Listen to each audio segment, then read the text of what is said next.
我的菜园子里来了9位修仙大能，可他们实在是太小了，连一只蜘蛛都打不过。幸好我的手指及时赶到，解救了他们。啊，草率了，有点脏，早知道用树枝捅了。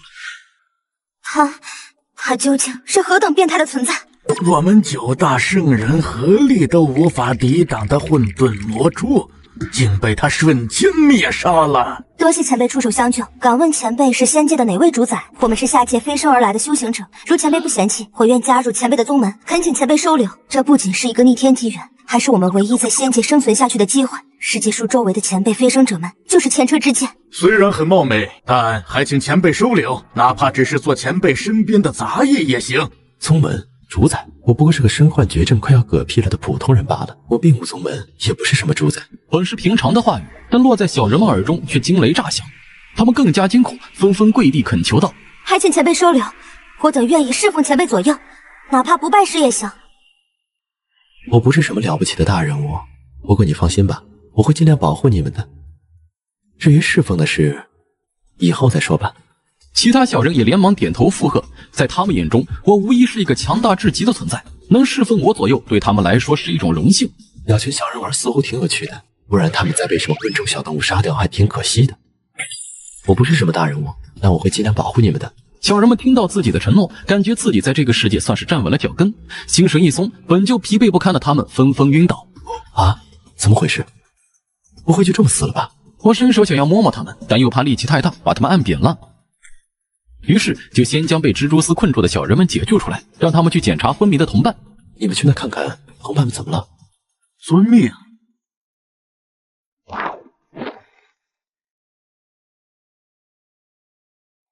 禀报仙人，他们并无大碍，只是方才与混沌魔物一战消耗过大，此刻能量稀薄，所以才昏厥过去。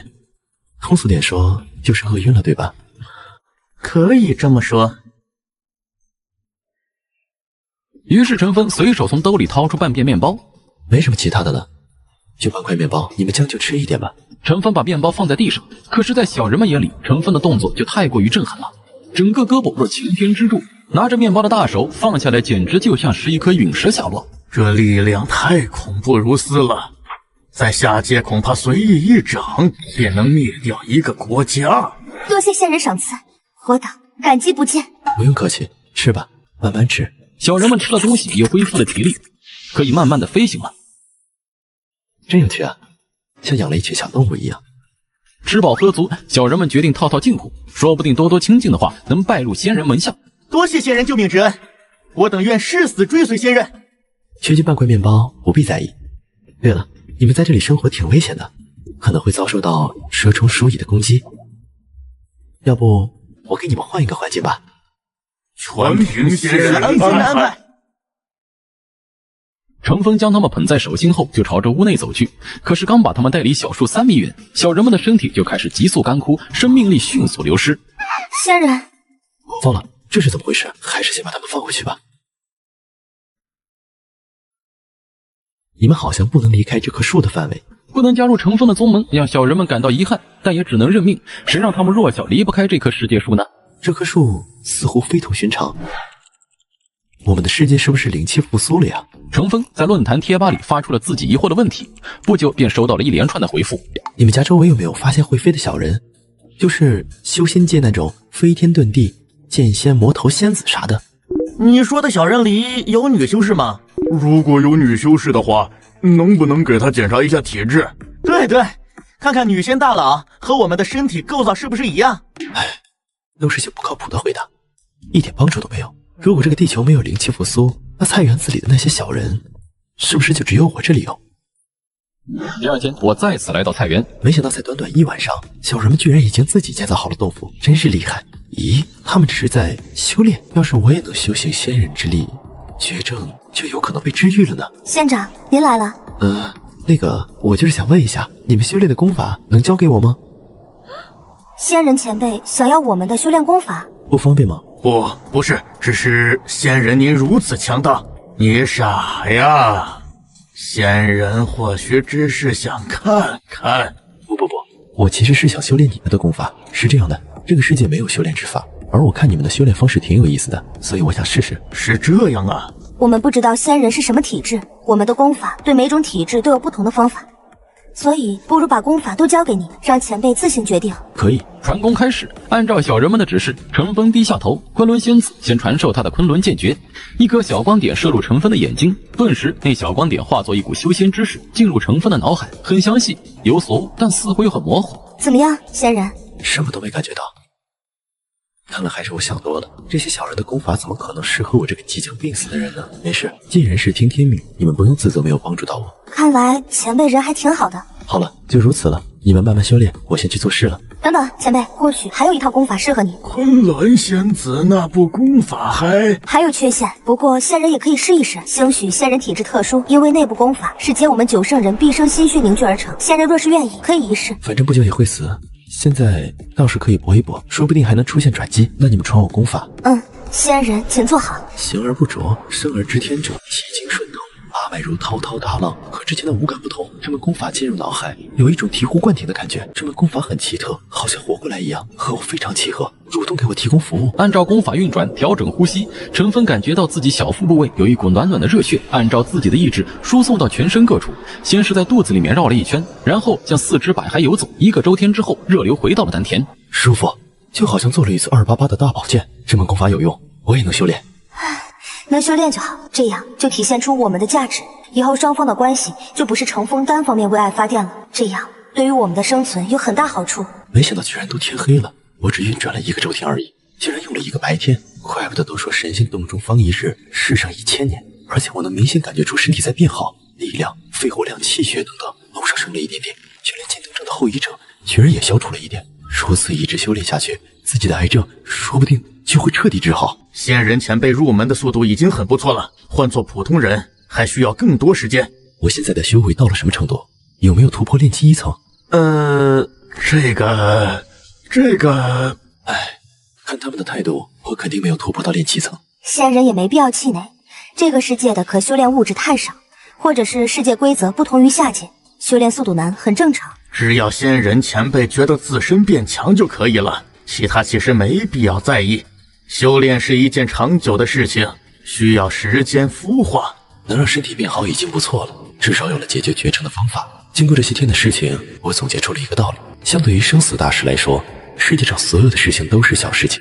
无论是分手失去谁，或者失去工作，分手了可以再找，失去工作了也可以再找，朋友没了可以再交，唯独生命没了，那就没了。陈峰的肚子突然叫了起来。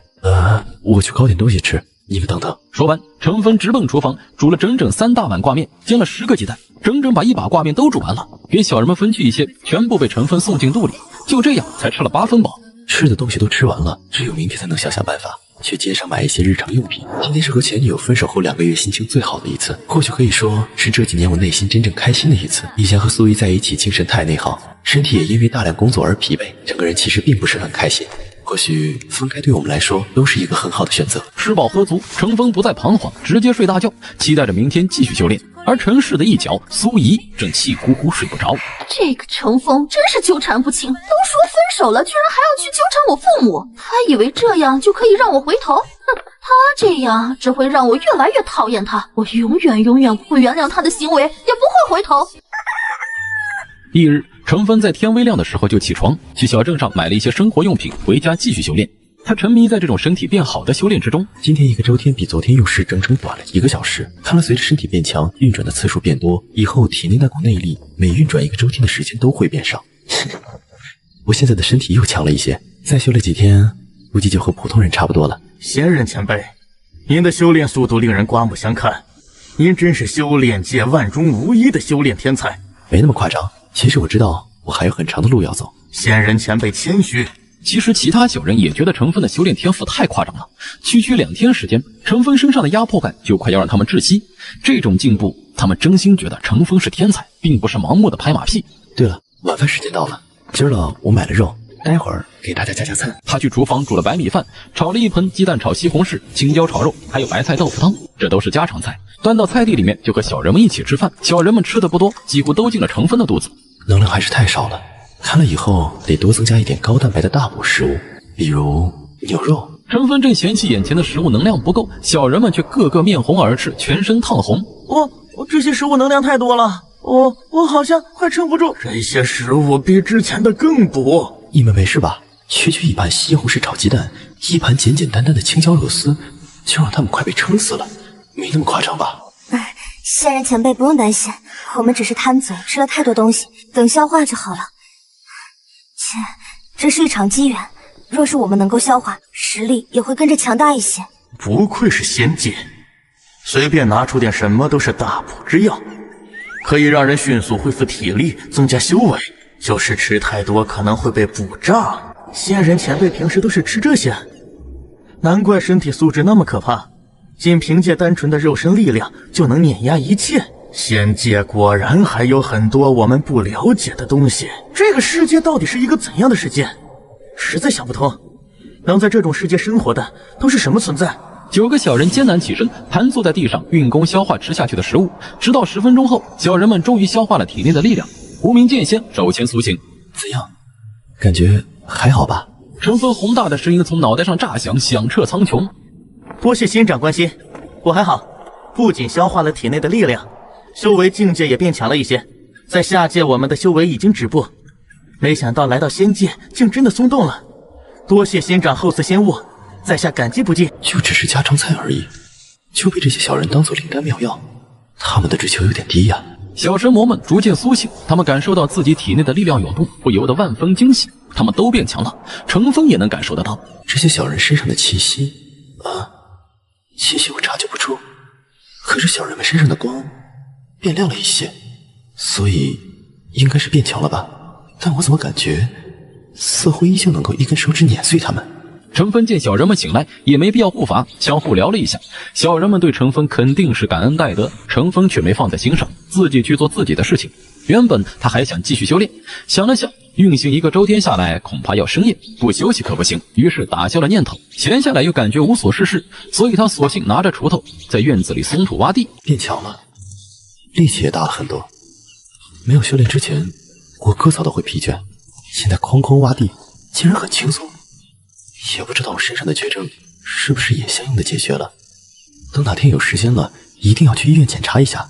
随即程峰一口气把房屋周围的土地都挖了。别人的修仙是斗人、斗妖、斗天、斗地、斗命运，争的就是大道，斗的就是独木桥，各种厮杀残酷。而我修仙居然用来挖地，这传出去不得被同行笑话死。还好这个世界貌似没有人修仙，仅有我一人。往后的几天，他依旧修炼，清理杂草，挖地。除了房子周围，他附近还有很多的荒芜的地，每天都过得很充实。期间，大伯一家偶尔来看望过，都待不久。其他人未来过，手机也没消息。程峰越来越强，但让他郁闷的是，依旧没有突破炼气1层。算了，顺其自然。不过随着修炼，我的食量越来越大，是时候出去再采购点食物了。种子、大米、菜、肉、奶制品，程峰列好购物清单。或许要购买的东西有点多，一个人根本拿不回来，得找大伯借车去了。合上清单，程峰往大伯家走去。今天城里的医院寄来一张单子，说小峰生病了，还是癌症，时日无多，怪不得他要回农村。原来不全是和苏怡分手的原因，也不知道苏怡一家知不知道这事儿。管他们知不知道，小峰是我们家的孩子，用不着别人管。待会儿你卸完货，赶紧去看看小峰，他现在一定很不好。这孩子呀，真是可怜，生了重病又没有一个人陪着，唉。待会儿我们一起去看看小峰，他太苦，年纪轻轻就没了爹娘，现在自己又……程峰对于大伯和大婶的讨论一无所知，正往大伯家去。他也不觉得自己苦，并且这段时间很快乐，摆脱了工作束缚，真正找回自我，放松心情。救命！救命啊！快来帮帮忙！谁来帮帮忙啊！程峰大惊失色，连忙跑进院子，发现大伯正被一辆侧翻、满载玉米杆的3轮车紧紧压住，整个人都被埋在里面，只看到脑袋一点露在外面。大伯心急之下，顾不得许多，箭步上前。小峰，是你，你快去找人帮忙！你一个人。大婶话还没有说完，只见陈峰半蹲下来，两手抓住3轮车侧翻的底部，那3轮车居然离地，直接被陈峰推得向另外一面滚了一圈。大伯，您没事吧？小峰，他不是生病了吗？这是生病了的样子，还是他的力气怎么这么大啊？双手用力一拉，居然把三轮车给掀翻了。这三轮车加上车上满满的玉米杆，怎么也有个400-500斤重吧？程峰就给他掀翻了。这关键是医院发来的病危通知单里，不是说他生了大病，身体极为虚弱，随着时间的推移，甚至走路都成困难，直到死亡。可眼前的程峰哪里像半点生病的样子啊？这健康的不能再健康了呀！方才情况危急，程峰也顾不得许多，所以才展露出自己的实力。当然，他压根也没打算隐瞒。大伯，您没事吧？嘿嘿，没事没事，就压了一下，也没压到要害，不用担心。要不还是去医院看一看吧，挂号看病也不贵。人没事，不痛不痒，就是被压住了动不了而已。咱老程家身体素质就是猛，你担心个什么劲？大伯动了动自己全身，看得出来他确实没事，这让程峰松了一口气。小峰啊，你力气也太大了吧！刚才你就这么咻的跑过来，噌的一下就把三轮车给掀翻了。那三轮车可不轻啊，你哪里来的这么大的力气啊？对呀，小峰，你力气怎地这么大？这三轮车不轻，没3-4个人可抬不起来。可能我天生神力吧，我可不能把修仙的事情说出来，至少目前不能说，不然大伯和大婶会以为我是神经病。对了，大伯，你刚才不是说咱们老程家能力强，身体素质猛，我有一把子力气，不是正常吗？你这小子欠打，还会读我的话。大伯，你可别动手，小时候可没挨你揍，现在我长大了，你再揍我，我可会很没面子的。小峰，说正经的，你是不是生病了？得的还是癌症？医院说你时日无多，所以才选择回家。孩子，你太苦了，要不你过来住吧？我知道你性子要强，可是我们是你的家人，家人可没什么麻不麻烦，你过来，我们也好有个照应啊。是啊，小峰，你可别一个人硬撑啊，万事都有我们。大伯一家总是能给我意想不到的温暖。大伯大婶，你们别担心了，我身体好好的，哪像有病？你看我这不是好好的，400-500斤的东西说翻就翻，谁家有病是这种的？可是医院都发病危通知单给我们了。病危通知单？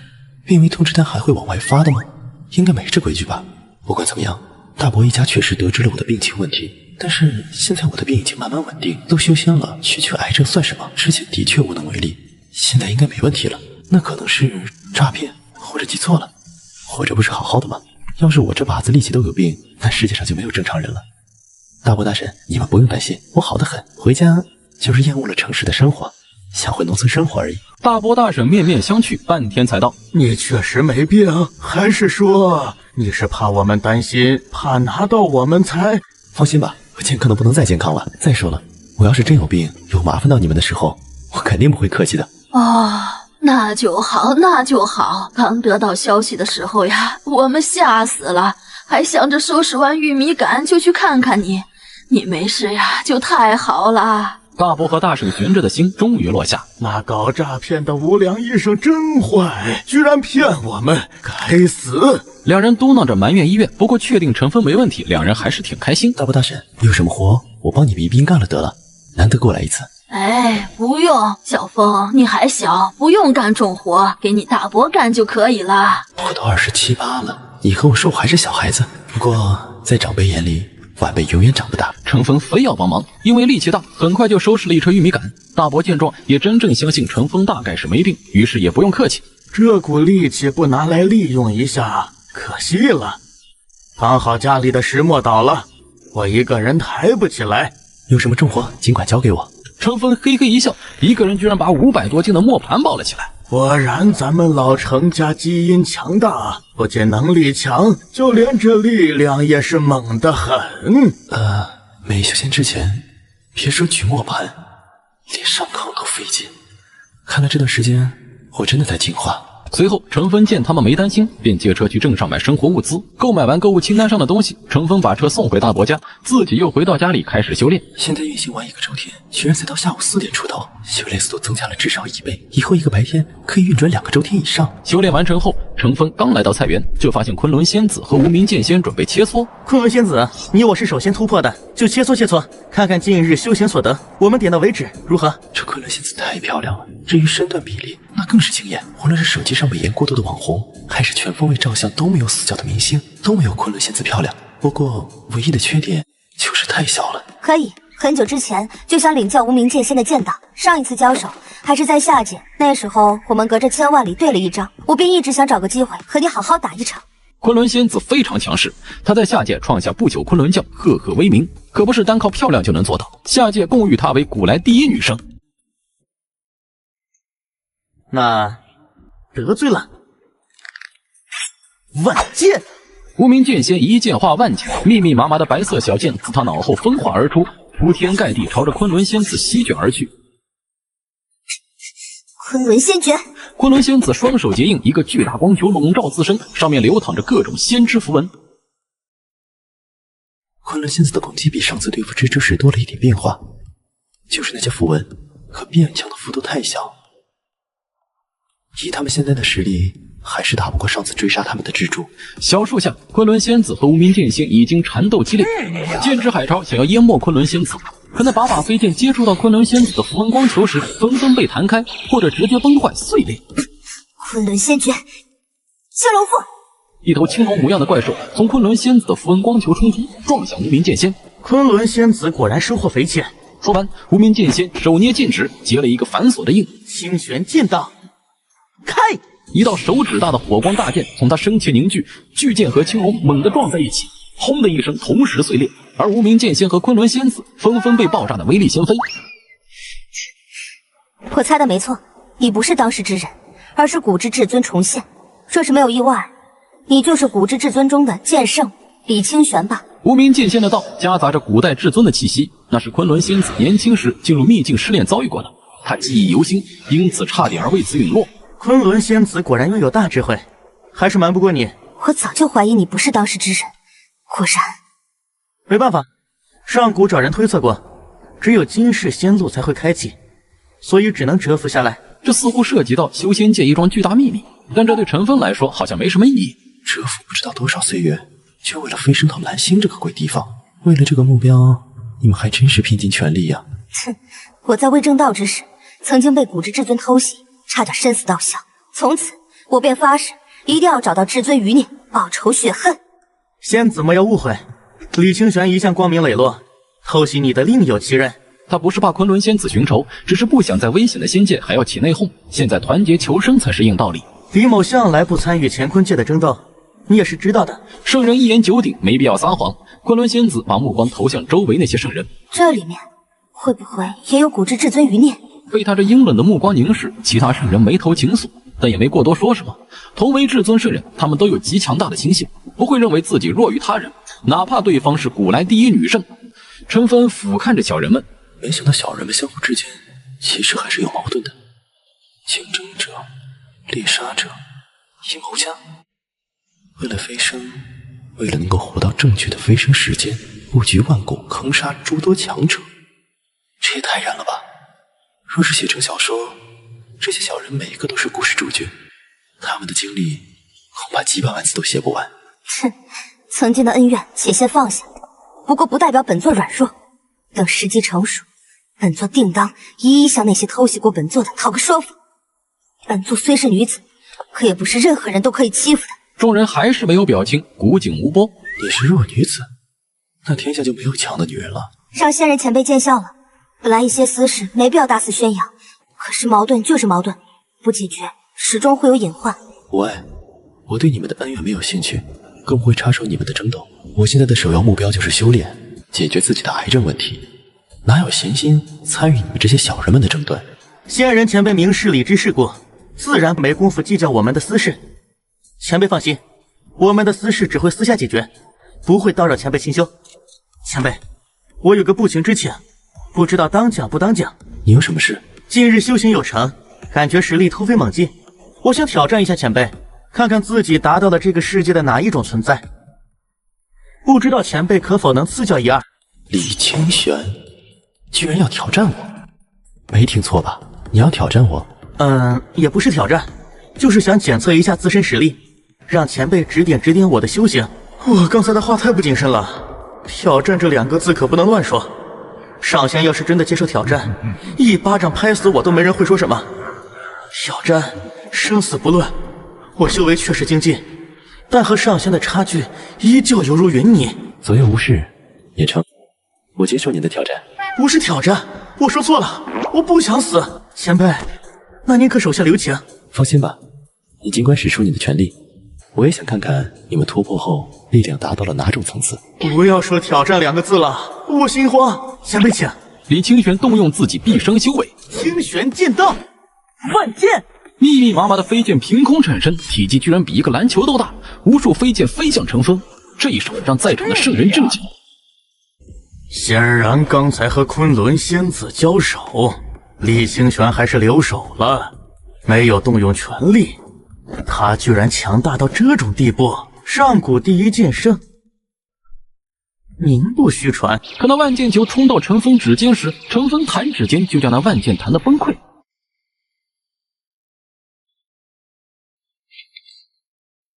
万剑合一，李清玄凝聚剑道，一柄布满上古符文的光剑出现。清玄本源加持，李清玄更是动用了自己本源正道之道纹，加持在巨剑之上。虽说是巨剑，其实也就比2根手指头加起来大。前辈小心！李清玄整个人人剑合一，身上密密麻麻剑纹浮现。这是古之剑纹，传说天地诞生时最精准的剑道符文印刻在身体之中，可化身成本源剑气，一击超越圣人威力。竟然被李清玄得到，佛缘不浅。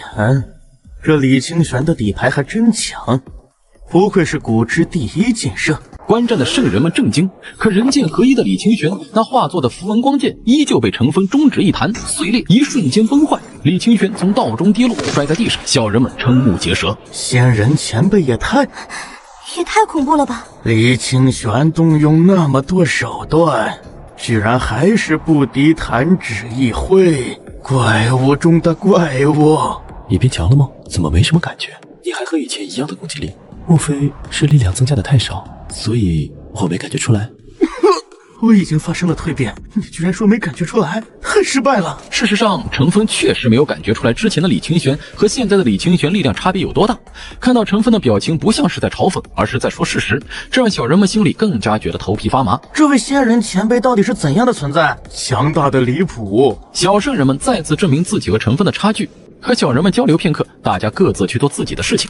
陈峰把从集市上买来的种子种到地里，按照自己的规划种上自己喜欢吃的菜。一般的蔬菜几乎长个1-2个月就可以吃了。之前陈峰回家还生怕自己吃不上自己种的菜，现在他很有信心。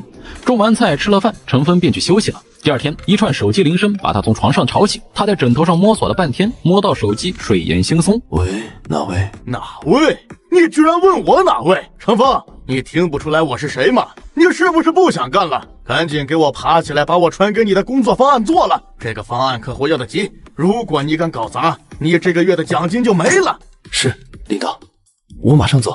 啊，不对呀，我他娘都辞职了，为什么要理会这鸟人？难道是身体被工作支配太多，心里也产生了本能？给你2个小时，我要看到方案成果，不然扣你奖金。我去你猴子个腿，扣吧！谁稀罕你那破奖金？我工作你猴子个腿的，赶紧给我滚蛋！大早上打扰人美梦，你有毛病啊！骂完直接挂断电话。1个字，爽，畅快。这是我和公司领导有交流以来最愉快的一次谈话。果然还是那句话属于真理，放下个人素质，享受缺德人生。没有素质真的太能自我满足了，没有素质之后心情都好了很多。那个领导再次来电，陈峰接听。好啊，好你个陈峰，你他妈居然敢和我这么说话，你不想干了是吧？你知道外边有多少人想要这份工作？你现在立马给老子收拾东西滚蛋！敢骂老子就骂你怎么地？你装什么成功人士？在外人面前你人模狗样，在公司里你屁都不是，1个月就那点工资，搞得你施舍谁一样。老子给你工作是价值交换，而不是靠你施舍工资养活。你算什么玩意？作威作福！就你那斜眼鼻子歪的，怪不得你老婆跟人家跑了。关键你自己还不知道自己丑。你知不知道，你就像那阴沟里的癞蛤蟆，井底之蛙却想着白天鹅之梦。你是痴心妄想。果然，没素质的人最快乐，看不爽就怼，就很令人心情愉悦，不会抑郁。你完蛋了！得罪了我看你怎么在公司待下去！我要把你的奖金统统扣光，我要让你干最累的活，我要狠狠报复你！你脑子真是有病吧？谁稀罕在那沙雕公司待下去？老子早就离职了，你怕我是智障吧？说完，程峰直接挂断电话。都休香了，谁还去工作？怼完前领导，心情大好啊，就连外面的太阳都显得那么可爱了。我严重怀疑，从前之所以不快乐，是因为承受了太多心理打压，甚至身患癌症，也是因为常年被压迫的原因。把和前领导对战的事情抛之脑后，程峰习惯性的往菜园走。每天他都会去查看小人们的生活情况，毕竟在这生活还是挺危险的，指不定小人们就被野猫野狗攻击，遭遇这些怪物，小人们不一定能活下来。每天醒来的第一件事就是去看小人们有没有活下来，然后再安心修炼。仙人前辈，您可总算来了！程峰才刚刚到小树旁，就看到小人们翘首以盼，眼神里充满慌张和无助。出事情了，被动物袭击，发生什么事情了？李清玄和昆仑剑仙好像要死了。仙人前辈，请为他们看看吧。被魔物攻击了？不是，好像是生病了。生病了？这是什么理由？飞升者还会生病？第一次听说飞升会生病的。不过也正常，因为这群飞升者本身就不正常。别人家飞升者毁天灭地，而我家飞升者弱的一个手指头就不能碾死。你不生病谁生病？到底是什么大病，能让两个飞升者都要2两了？很快，昆仑仙子和李清玄就被其他圣人抬了出来，两人病殃殃地瘫在杂草编织的担架之上，无精打采。杂草编织的担架很是简陋，不过这也是目前飞升者们能做到的最好工具。仙人前辈请看，也不知道什么大病，居然让他们一夜之间都快要陨落，这病真可怕。上界真是凶险万分，不仅时时要提防可怕的魔物、奇奇怪怪的抹杀规则，还要担心可能突然爆发的疾病。这病连圣人都抵挡不住，在下界别说生病了，任何有害的规则都无法入侵我们的身体。不死不灭的金身令多少修士羡慕。这俩小人看着都要挂了，可我也不是医生啊，怎么办呢？难道叫个医生来给小人们治病？可拉倒吧，这么小的小人，真请医生来了，他们也不一定能治好。回禀仙人前辈，昨晚他们就已经生病了，二人身上忽冷忽热，额头好像被火烧一样烫，喉咙直接发出声音，不停咳嗽。程峰凑近仔细看，小人躺在担架上，实在太小，看了半天属于无用功。程峰无奈，只能拿出手机，再次来到网络怪物论坛上询问。提问：如果你们有一个小人国，而里面的小人生病了，症状为忽冷忽热，额头很烫，喉咙肿痛，鼻塞流鼻涕，你要用什么方法治好这些小人？小人们大概得了什么病？现在躺板板了，好像起不了床，在线等答案，急！兄弟，你小说看多了吧？还假如你有一个小人国，你怎么不说你现在正在修仙呢？小人国里有没有妹人？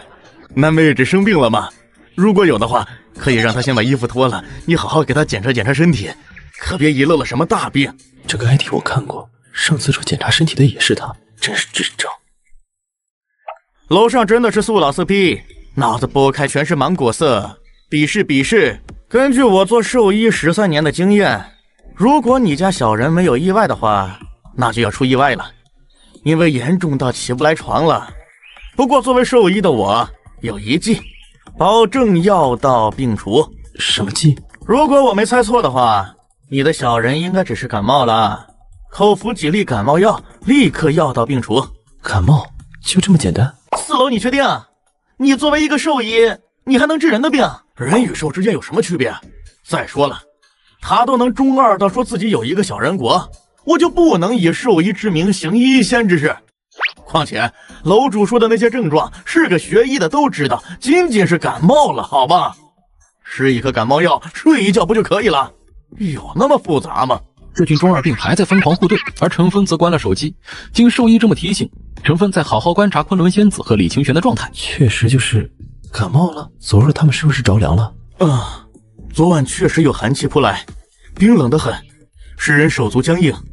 我们都回房避寒，可他们2人性子要强，尤其是被仙人前辈一直弹飞，又觉得自己不能再这么弱、这么堕落下去，依旧在修炼，然后就没有然后了。现在天气已经开始进入秋天，夜里时常清冷，别说这些弱鸡到爆的小人们，就是正常的成年人都容易感冒。你们等着，我去给他们配一点药。程峰回房煮了一碗开水，然后拿出那碗他之前用剩下的感冒药，整颗拿过去，小人们肯定没法服用。想了想，程峰把胶囊打开，倒出药粉，再配以热水搅混。做完这些，程峰将汤药端了出来，给你们舀些药汤，给二人服下。仙人前辈，这是什么药？治病的药。小人们见程峰不说，也不敢多问。可让小人们惊讶的是，这不知道是何种汤药的东西，二人服下之后，居然很快就有好转。这药汤很有效果，不愧是仙人的东西，果真有起死回生的作用。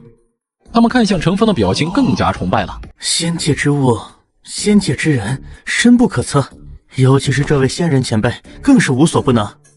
神明就是神明，在下界我们是圣人，宛若天神一样的存在，而在这里，程峰对于我们来说就是神明一样的存在。而程峰看到感冒药有用，也不由得松了一口气。能治好就成，人家飞升者天下无敌，斩天斩地斩空气，秒天秒地秒空气。而我家飞升者就因为晚上熬夜修炼，天冷了一点居然感冒了。更为关键的是，区感冒差点要了他们2个的老命。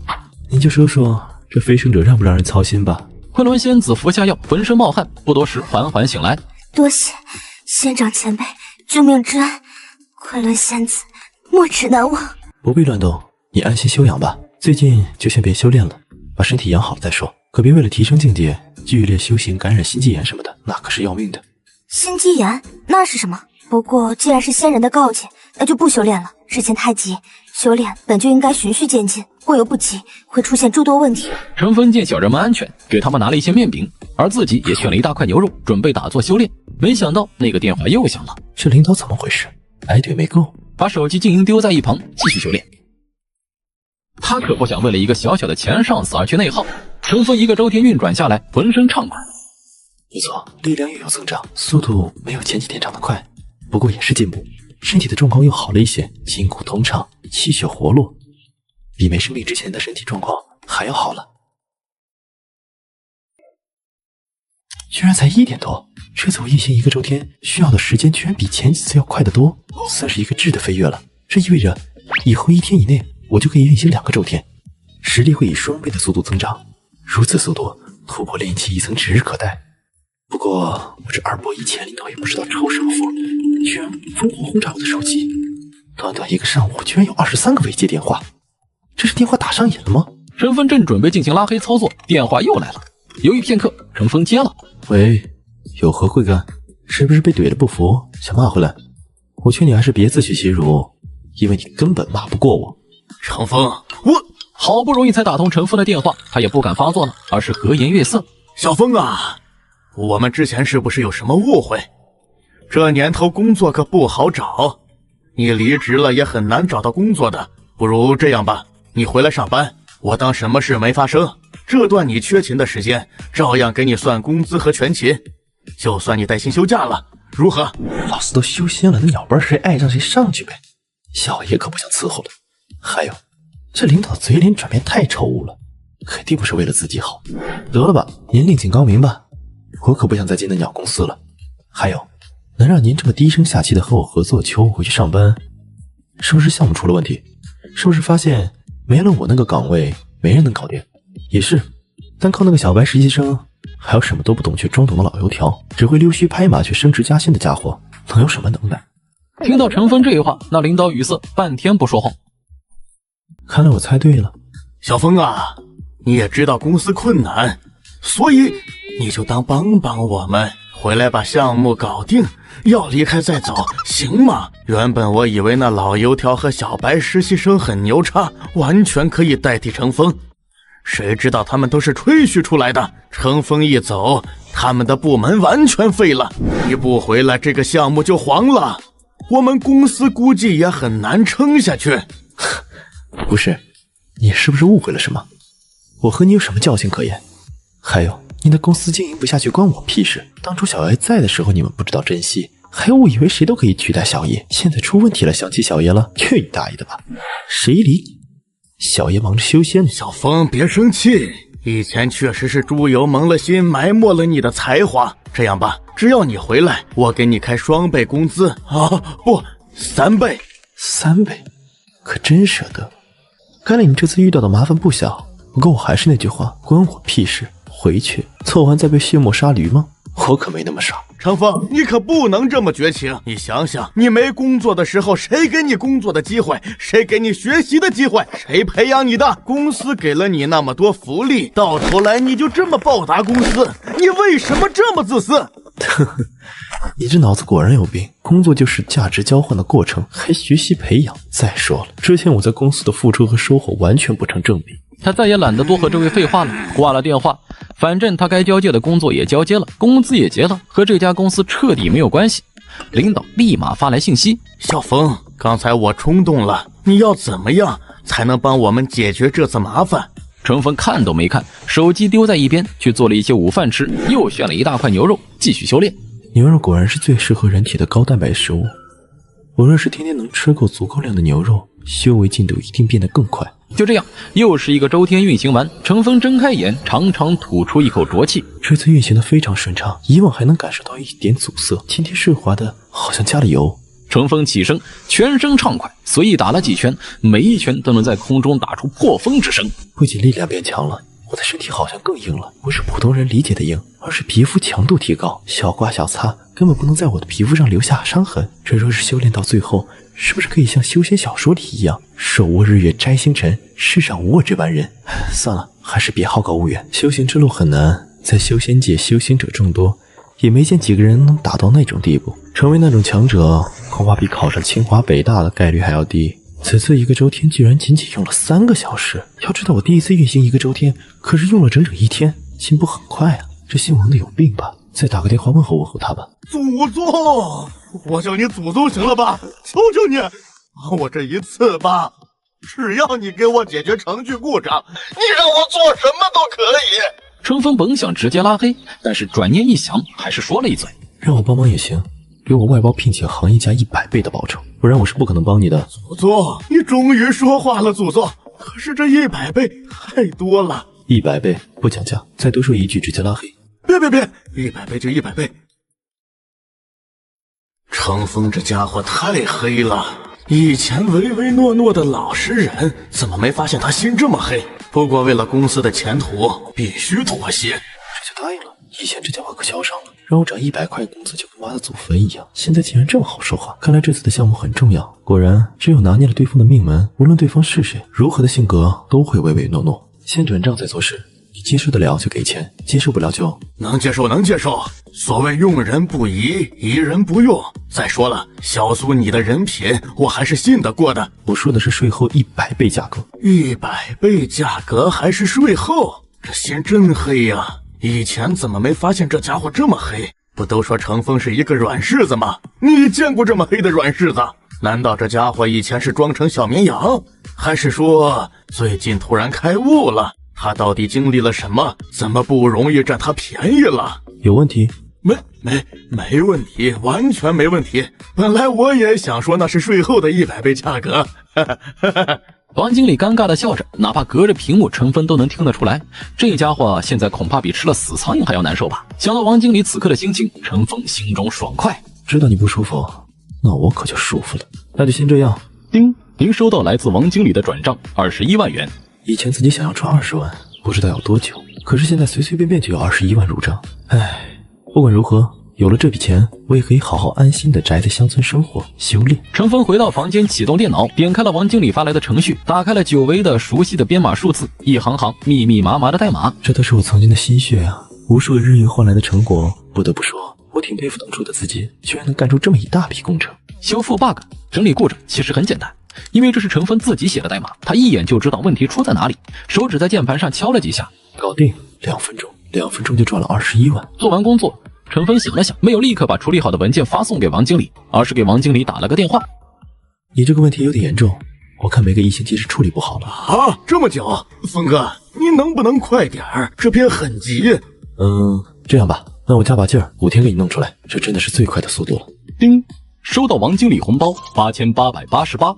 峰哥，您再想想办法，看能不能快一点。王经理爽快，既然你这么豪爽，那我也豁出去了。2天，我通宵达旦，2天给你弄出来。长风兄，仗义啊！以前怎么没发现你这么仗义？多谢多谢，那就辛苦峰哥了。以后有机会，我一定会好好感谢你。你知道就好。好了，就这样吧，我先去赶工作了，回头聊。好，那就不打扰了。回头，陈峰就美美的去做晚餐了。另一边的王经理还以为陈峰在拼命奋战，若是他知道陈峰其实只用了2分钟就搞定了，其他时间都在摸鱼，又不知道作何感想。城市另一头，一个御姐刚从酒楼里送出几个身穿西装的男人，那些男人满眼高傲，仿佛是皇帝来享受生活一样，而女人则全程陪着笑脸，亲自给那些人开车门。林总您小心，林总慢走。等那些人开车扬长而去，女人才收起假笑，但是脸上的愉悦还是显而易见。又搞定一单，这单提成满打满算能有2500左右，这个月我肯定能有1万以上的工资。也不知道这程峰现在在干嘛？哼，那乡巴佬啊，肯定是在种地，也不知道回村有什么前途。我提成一单比他种地3个月的收入还多，唉，可是没救了。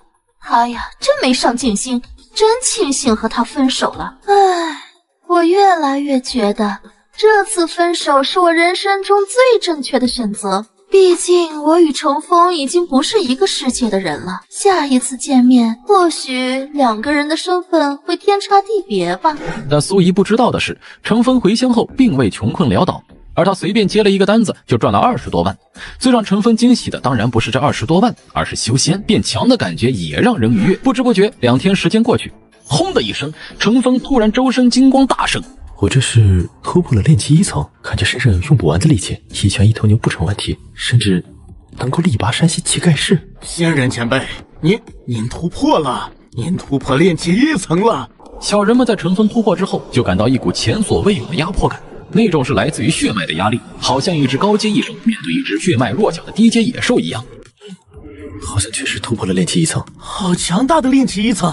不只是他，其他飞升者其实也都陷入震惊。程峰的炼气1层和我们理解中的炼气1层不一样啊，这是仙界的炼气1层。我说仙人前辈为什么那么久不突破？原来他修炼的效果和我们不一样，他的修炼效果远超我们的认知。和你们理解的炼气1层不一样，那我这是练了个什么东西？前所未有，没见过。那会怎么样？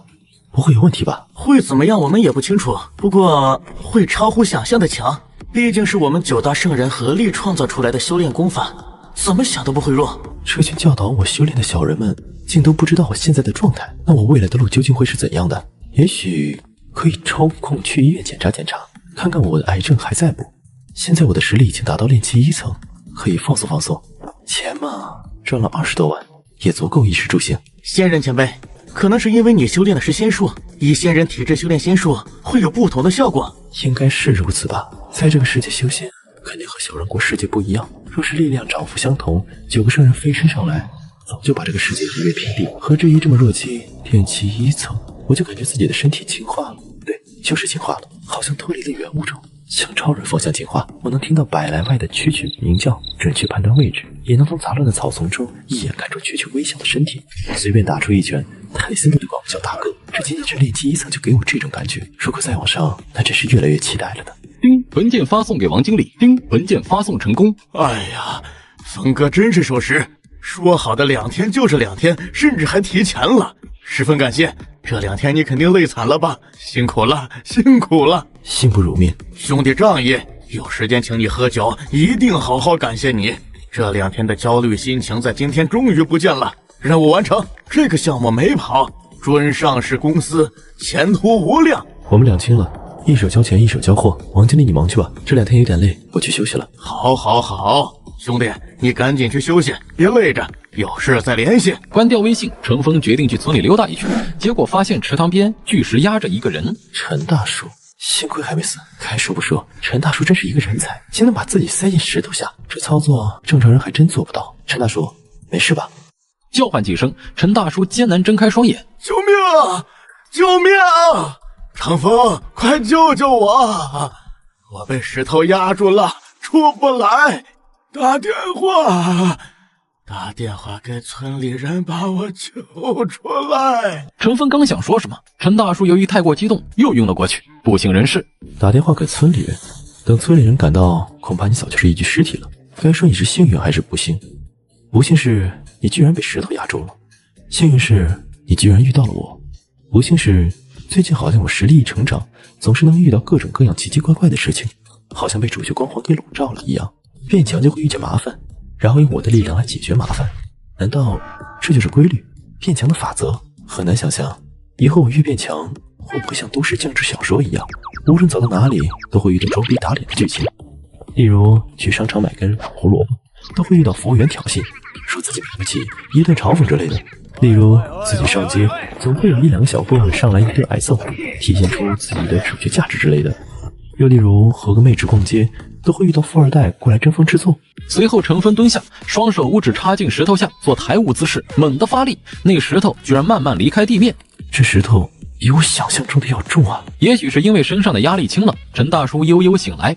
刚才我不是看到了长风，还让他打电话给村里人过来救命，怎么没看到他了？而且我身上的石头不见了，莫非这是临死前的回光返照，认为自己得救了？其实我要死了。他扭头一看石头的情况，猛地发现程峰犹如一只蚂蚁顶起一块比自己体积还要大好几倍的石头，正在慢慢的把石头推开时，陈大叔下巴惊讶的掉在了地上了。我靠！我真是回光返照，我真要死了！我看到了什么？我居然看到了程峰推着那块石头走。他感觉自己神经错乱，眼睛一花，接受不了这个现实，又晕倒过去，只能用2个字形容：倒霉。程峰没有理会陈大叔神经质的表现，石头终于远离了陈大叔和程峰。做完这些，程峰拿起电话打给大伯。什么？陈大牛受伤了，我们马上带人过去。听闻陈大牛受伤，直接挨家挨户招呼村里有力气的男人，火急火燎的到了目的地。叔叔伯伯们好，陈大叔好像受了很严重的伤，不宜乱动，需要担架抬到医院治疗。我这也没有工具，只能等你们了。众人一脸懵，不是说陈大牛被巨石压住了吗？怎么出来了？人呢？石头没压住啊！刚才压着的可能是石头重心不稳，靠另一边，我用锄头一撬就开了。我还以为是陈大叔死定了，还好他运气好。真的？当然是真的了，难不成我还能把几吨重的石头举起来不成？也是，人是不可能那么逆天的。大家快些把老陈送去医院，别耽误了，救人要紧。可就在这时，陈大牛却睁开了眼睛，扫了一眼周围的人群，最后目光落在程峰那张熟悉的脸上，一股记忆涌上心头，指着程峰激动大声说话：程峰，怪物，他不是人，他把石头举起来了！我靠，他是真怪物！大家看到陈大牛这般也没当真。哎呦，这大牛可真可怜啊，都开始说胡话了。唉，可能是受了太大刺激，快点送到医院，晚了脑子不好怎么办？就是。大伯，既然你们来了，那我就不跟你们去医院了，我还有事。好，有事你就去忙你的吧。于是程峰就这样回家继续修炼起来。第二天，他发现自己运转1个周天的时间再次缩短。之前自从缩短到3个小时，就再没动过。突破炼气1层之后，没想到再次有了动静，而且不仅时间缩短，我每次运行的1个周天所带来的力量比之前更加丰厚。以这种速度修炼下去，再过1段岁月，像昨天那种石头，怕就不是推动，而是真正举起来。这才像话，这才叫修仙嘛。估计我的剑斗症也消除的差不多了，找个时间去检查一下。洗漱完毕，陈大牛的家人送来礼物感谢，也不是什么贵重的礼物，就是一些土鸡蛋、2个大公鸡，一些自己种的水果蔬菜。和陈叔怎么样了？万幸没有大碍，就是他一直嚷嚷着你抬起巨石，估计是受啥刺激，过段时间就好了。红城第1人民医院是红城市医院里面最好的医院，肿瘤科。医生，我这个检查报告怎么样？我的身体还有问题吗？从未见过这么奇怪的检查报告。医生，怎么了？我的身体有什么问题吗？你的身体完全没有问题，不过又有大问题。你这说的什么话？废话吗？按道理来说，你的不死癌症加重了无数倍，这是一个惊人的数值。正常人拥有这种数值早就是一具尸体，就算不是尸体也肯定动不了了，就剩最后一口气的地步。可是你不仅没有死，还活蹦乱跳的，甚至看你的身体各项体测数据完全超出正常人的健康标准，这意味着你完全应该是一个健康的人。你这健康和不健康完全搅和在一起了，好像是两个人的身体状况。这么多年，我头一次看到这种案例，极度健康，还有极度的不健康。会影响我正常的生活吗？你觉得它影响了你的正常生活吗？没有。那不就结了？只要没影响你的正常生活，那你就是正常的。说了很多，好像又没说。感情我自己都可以当自己的医生了吗？唉，看来也就这样了。老医生给不出我什么有用的信息啊。于是他拿着报告说了句谢谢，就打算离开。对了，记得隔一段时间回来复查一次。虽然你这个不影响你的生活，但是还是要随时观察它的动态才行。虽然你这个病的数值那么恐怖，就算恶化了我们也无能为力，好像也没有必要经常复查。但架不住我有些好奇，因为你这种病例完全是可以写进教科书的那种，我想看看你到底能活到什么时候。再会。离开医院，陈芬转了几趟车之后回到家。我的身体没问题，但是我的癌症问题很严重。那我到底是有没有问题？根据身体的反应来看，他肯定是死不了。可是癌症这玩意还加重了，算了，又死不掉，管他呢。回到家，他第一时间去看看小人们有没有危险。小树下，小人们安居乐业，有人对弈，有人舞剑，喝茶吟诗，还有人在精心修建自己的屋子，有种菜的，也有种花的，布置周围景色。这群飞升者终于明白了，修炼和生活都是长久的事情，他们要在这里长久生活下去，开始注重家园的建设了。就在程峰静静观察小人们生活的时候，一道轻微炸响打扰了这方天地的祥和。小树周围有3个小黑洞出现，这是9个小飞升者听到动静之后，立马御空而起，横立在黑洞前。飞升者，又有飞升者飞升上来了。会是谁？在我们飞升上来之前，已经动用过神念，探查过乾坤界，再没有圣人境界的修士了。为何？也许有一些存在利用秘宝遮蔽气息，想要坐收渔翁之利，利用我们先行探路，他们好在后边收好处吧。这就是空间通道。很快，3道身影从黑洞滑落而下，黑洞猛地关闭，只留下3个刚刚飞升上来的修士。看到那3位的真身时，9大圣人脸色纷纷变得诧异。是你们？你们藏得好深。这3个不是人类，竟是3个黑乎乎的异兽。3只刚刚飞升上来的异兽注意到9大圣人之后，也警惕地靠在一起。9大圣人，你们竟然还没有死！3只异兽为黑化异兽，分别为黑血麒麟、黑暗魔龙、黑羽凤凰。这3只可是大名鼎鼎的堕落异兽，为了打破大道规则，在乾坤界犯下累累罪行，是修世界的公敌。哼，很好，你们既然飞升到此地，那就死在此处吧。凭你？还是凭你们？黑麒麟身体快速变大，直到成人拳头那么大。黑麒麟、黑龙、黑凤凰3只堕落生物骄傲无比，即使刚刚飞升，即使数量不占优势，也照样不怵。在他们看来，9大圣人也飞升没多久，能变得多强？看着没见过世面的3只堕落生物，李清玄等人就好像看着刚刚进城的3个乡巴佬一般。他们是不是还活得过去？还以为堕落生物比圣人强一步的年代。大哥，现在什么时代了？你还活在过去呢？做梦！你们有过节？三大堕落生物听到雷霆轰鸣一样的声音，不由得抬头看着这尊庞然大物时，当场就傻眼了。这是什么怪物？人类？巨人？三只堕落生物惊骇，紧挨在一起。九大圣人听到陈峰的话，也是一顿。是了，过去的恩怨是在乾坤界，现在大家是在仙界，仙人前辈的地盘，怎么处置三只堕落生物，还得看他老人家的意思。我们没权利决定三只堕落生物的死活，是有一些过节，不过那都是过去的事情了。这三只畜生是生是死，还得看仙人前辈的意思。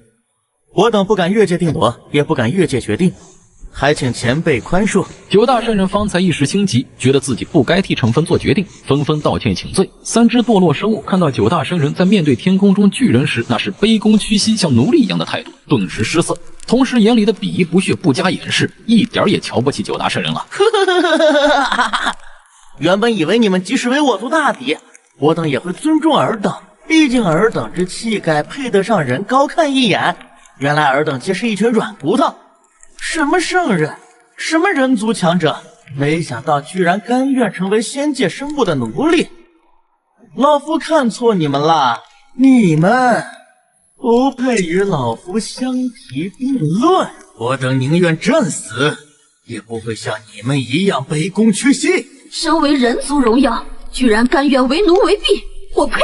李清泉和昆仑仙子等并不生气，这是他们心甘情愿做的。别说陈峰没要求，就算陈峰要求了，他们做了又如何？给仙人为奴为婢不丢人？无知！若不是仙人前辈没想让你们死，你们以为你们还能在此犬吠？可能是因为修为等级远超三只堕落生物的认知，他们看不透，却也感受不到压迫感。他们三个以为九大圣人还是当年模样。仙人前辈，我实在受不了他们了，请下令让我打死他们吧。没那个必要，其实。好不容易飞升上来三只动物，养着也挺好玩的。这只长得像狗，可以当狗养；那只长得像鸟，可以当鸟养；那只可以当蛇养。其实挺有趣的。神魔乐园里生物多样性也很重要。其实我挺喜欢龙啊、凤啊、麒麟之类，可能是华夏一族的人都会有喜欢神兽的情节吧。上一次清理菜园看到这类骨头，我都很遗憾没能养一只。现在有机会了，肯定要完成心愿。哈哈，也是，仙人前辈说的是，当宠物养也挺有趣。可是这些宠物不听话呀。听到陈峰的话，九大圣人顿时乐开了花，把堕落生物当成宠物养。这在乾坤界，谁敢动这种念头？谁能做到？堕落生物、宠物。一听到这些，九大圣人原本郁结的心一下子解开了。可三只堕落生物却气炸了，怒视着陈峰。可恶，竟然如此侮辱我堕落一族！我会让你付出代价。即使你是仙人，我等也要斩杀你！九大卑微的乾坤界败类，好好看看我们是怎么灭杀仙人的。我们可不像你们一样那样废物。身为乾坤界顶尖战斗力，居然一点骨气都没有。这三小只很暴躁呀，显然他们想上演一场斩仙的戏码。而九大圣人则纷纷抱树而立，打算看戏。三只堕落生物组合并肩，御空于苍穹，睥睨天下，仿佛九天十地，他们就是中心，一生桀骜不驯，傲骨凌天。他们瞧不起九大圣人，甚至瞧不上仙界生物。也难怪这龙凤麒麟这三只堕落生物组合在下界可谓是令人闻风丧胆，哪怕是圣人遭遇也会被抹杀。隐隐约约有无敌之姿，有自傲的资本。来到仙界亦有无敌心态，哪怕对方是仙界生物，也欲斩杀。纵然我等来自乾坤界，纵然一手需要对抗仙界规则，依旧无敌世间。你尽可过来试试。仙界生物又怎样？斩仙是我心愿。三只堕落生物直视陈峰的目光，战意亨涌，要化作实质。前辈，我看不下去了，要不我替您解决了他们。三只堕落生物回瞥一下九位圣人，发现他们含笑看着自己，就像看着三个小丑，这让他们无法接受。我们这么牛叉，你那是什么眼神？找死吗？真是不理解，是什么让你们这般狂妄不惧的？不用，这三只小东西在你们的世界好像挺厉害，我也想看看他们和虫子的战斗力相比如何。我们俯瞰人世间那么久，你居然拿我们这些至高存在和虫子比？哼，等口舌之快，不和的废话，直接灭杀，让他知道堕落生物不可辱。入之必受万劫之苦。龙凤麒麟三只勃然大怒，当即释放大神通往陈峰那边杀去，携雷霆万钧、毁天灭地的姿态。他们相信这种能力，哪怕是仙人见到都会变色。三只堕落生物就像三个散发黑色光芒的小电灯泡，撞向陈峰。果然神奇，这发出黑色光芒的东西还是第一次。话说，黑色的光算光吗？不过还不等他细想，3只堕落生物就冲到手边，弹了3次手指，3个堕落生物身上的黑色的光罩直接被弹破，相继砸落到地面。不约而同，3只堕落生物同时喷出一口黑血，3双眼睛惊骇地盯着天上的巨大生灵。咱们号称无敌可秒杀圣人、灭神屠佛的堕落之光，居然被人弹指一挥破了！这尊巨大的仙人到底是何方神圣？也太恐怖了吧！没有动用任何规则法术，纯肉身，弹指差点把我们抹杀。仙人这么变态吗？9位虎视眈眈的圣人也正玩味地看着他们，好像看一个笑话。黑麒麟终于知道他们为何从始至终这么轻松，这些人早就知道结果了。也不比虫子强啊，刚才出手的力道还是大了一些，居然差点给杀了。虽然我已经很克制，用了最小的力。闻言，3只堕落生物气得想吐血，想怒骂，但是他们知道陈峰说的也许是事实，不是对方侮辱他们，而是他们本身就太弱了。仙人前辈若是想让他们死，他们早就死了，甚至不用仙人前辈动手，我们都可以抹杀。听到这话，黑麒麟3兽组合可就不答应了。打不赢恐怖的仙人，还能打不过你们？我们可是乾坤界公认的修行界天花板，类似于红尘成仙的地步，你们搁这装什么呢？对付你们这些弱鸡圣人，我一手足矣。昆仑仙诀？什么？3只堕落生物瞬间怀疑人生，因为他们发现昆仑仙子的修为境界已经超出他们的认知。一声炸响，3只堕落生物被炸飞，一点反抗能力都没有。再次稳住身体，3只堕落生物已经狼狈不堪，身上出现不同程度伤口。昆仑仙子居然成长到这一步，仙界果然不同寻常。现在情况危急，必须找机会逃跑。哈哈，你们这群废物圣人都能有这番成就，给我们时间，我们也能赶上你们，并且超过你们，甚至他这位巨大的仙人，我们也能抹杀。只要给我们最后的成长时间。黑麒麟在心里已经把陈峰和9大圣人列为不死不休的仇敌。30年河东，30年河西，总有一天，我们会把今天你们给予的耻辱，统统还回来。黑麒麟对着龙凤使了一个眼色，3兽组合多年的默契让他们迅速理解对方眼中的意思。此地不宜久留。好，等以后再来复仇。3只堕落生物放完狠话，头也不回，利用急速往远方逃跑。这话听着怎么好像我是要大反派的样子？30年河东，30年河西都来了，还30年河东，30年河西？你们搞不懂状况是吧？在仙界没有仙人前辈庇护，你3个小时都不一定能活得下去。3只弱智，那便是禁区，除了仙界生物不可存活。3兽组合逃跑后，他们已经准备好迎接9大圣人和一尊仙界主宰的无穷追杀。可是他们发现陈峰没动，9大圣人也没动，只是饶有兴趣地看着他们逃跑。9大圣人眼里尽是嘲弄，还敢嘲讽？等我修为有成，一定把你们通通3只堕落生物还没有把自己脑海里的复仇想完，他们就发现自己全身软弱无力，直直往地面砸去，伴随而来的还有窒息感。这是要陨落的节奏，要死了？这到底是怎么回事？3兽组合刚刚飞升仙界，自然不知道仙界的规则：一、不能脱离混沌世界树的范围，不然会被仙界规则抹杀；二、不可招惹巨人，因为他能一根手指就抹杀混沌魔物，也能一根手指抹杀飞升者；三、一定要和巨人搞好关系，没有巨人的守护，你会被突然出现的混沌魔物杀死；四、还是要取得巨人的庇护，没有巨人的喂养，你会在仙界饿死；五、这里是巨人的地盘，他可以决定你能不能在这里生活；六、没事多看看周围那些陨落的飞升者前辈，看看他们的结果，你就知道这个世界恐怕比你想象中的还要危险。总之，别乱跑，别乱得罪人，最重要的一点就是搞好和巨人前辈的关系，这是9大圣人总结出来的仙界生存法则。而那3只堕落生物好像把所有能犯的错误都犯了，总之就是老兽型上吊，活腻了。你可以教，但是你不能没有智商。看着为祸乾坤界不知道多少纪元，无数修士乃至圣人境界强者都谈之色变的3只堕落生物到处碰壁的样子，9大圣人心中无不欢愉，他们心中有一种解气感，还有优越感，因为他们比3只堕落生物先飞升。以前9人也无所适从，对仙界一无所知，几乎是摸着黑过来的。现在看到别人也如他们当初一样无知，他们内心当然有优越感，就是那种曾经下雨没有躲雨的伞，现在看到别人也被淋雨时那种感觉，淋过雨也要撕碎别人的伞。你到底使用了什么妖法？敢不敢放我们走？是啊，你也就仗着自己是仙界生物，若是给我们同样的身份，同样的时间，你也不是我们的对手。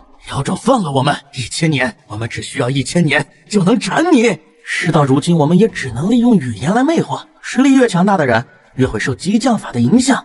你们说的没错，如果给你们和我同样的条件，同样的环境，你们肯定比我优秀。这是什么操作？我们说你不如我们，那你就承认了，还承认的那么大方？不，你的反应不应该是这样的，应该是暴怒、愤怒、不爽、不甘心、不信，然后放下一句什么牛马也敢和老子相提并论？你们一群虫子而已。既然不服，那老夫就放过你们，给你们时间追赶，让老夫看看你能不能追上老夫。也让你们看看你和老夫之间的差距，老夫等着你来报仇，然后把哥仨放了，然后哥三忍辱负重，苟着修炼个千百年。如果能打得过，那就重杀上门装逼报仇；如果实在打不过，就当什么事没发生过，以后躲着你走便是。无论如何，哥三都能顺利脱身。可是你怎么不按套路出牌？我们说你不如我们，你居然承认了，那接下来我们怎么办？果然是仙界生物，很狡猾啊！知道我们的计划，直接一句我就不如你们破解了，真是不给一点活路。我命休矣！离开小树能力笼罩的范围，他们会越来越虚弱。这是他们第一次感受到自己离死亡这么近，这是真的要死，而不是开玩笑。但陈峰肯定不会让他们死的，直接捡起三小只，把他们丢回小树笼罩范围。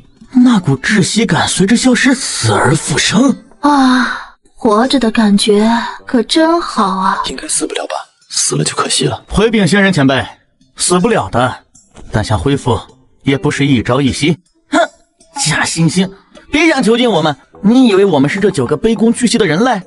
我们堕落生物一族有骨气，绝不会成为仙人的奴隶。对，永远别想让我们屈服。堕落生物永不为奴。哼，弱智，可笑，笑死了！这3只堕落生物一点状况都搞不清楚吗？原来他们3个一直这么蠢吗？以前我就是对这种蠢东西忌惮无比，真丢脸。你们最好一直这么有骨气。骨气？我们堕落生物出了名的就是刚硬，就是有骨气。3只堕落生物认为骨气这块他们完全挺得住。你们以为仙人前辈把你们丢回来真是为了囚禁你们？仙界步步危机，根本不适合飞升者生存，我们无法离开混沌世界树范围，不然会立即陨落。你们看看周围的前辈就知道了。当然，这种解释堕落生物肯定是听不进去的，都以为是谎言。